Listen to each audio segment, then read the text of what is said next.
అబ్బాయి ఏం చేయాలరా ఈ అప్పులు అప్పులు అప్పులు ఇక సచ్చిదాకా అప్పులే బతికిన రోజులు అట్లా అప్పులు ఇట్లా అప్పులు లేక లేక పంట పెడితే కంది తెచ్చి పంట పెడితే ఇది కూడా లగులేదు ఏం లేదు అప్పులోడేమో సాగు ఎత్తుడు ఎట్లయినా ఇది స్ప్రైట్ తెచ్చుకున్నా కదా ఈ ఎండిని కలుపుకున్నా కదా ఇక నేను బతుక ఇక నేను చచ్చిపోతా నీ అవ్వ సద్దం అన్నగా నోడొకడు ఫోన్ చేస్తున్నా హలో అరే తమ్మి ఏడున్నావురా ఇగో చేన్లున్నా నా 10,000 ఇవ్వవారా ఏడున్నావు చెప్పురా చేన్లున్నా మందు కొడుతున్నా చేన్లా నాకు బాగా గడ్డలని నీకు సోయలేదు కానీ చేనులోకి పోయి మంది అవుతున్నావారా నేను వస్తున్నారా ఉండు వస్తున్నా ఇక నీ ఇష్టమే ఇక బాగా గట్టకుండా మంది అవుతున్నావారా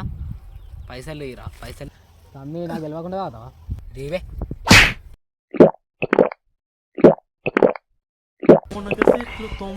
ఏమ్రా ఫ్రైట్ గింత ఆడుంది అన్న గాస్ బ్రైట్ నువ్వెందుకు తాగినవే నీ అప్పు కట్టలేకనే నేను అలా ఎన్ని కలుపుకొని తాగుదాం అనుకున్నానే అంతలోపు నువ్వు చచ్చిపోయి మళ్ళీ నాకు 10,000 బాగేమో కానీ నాకు 10 లక్షల దన్ను కట్టిపిత్తివన్నీ నీ నా కలక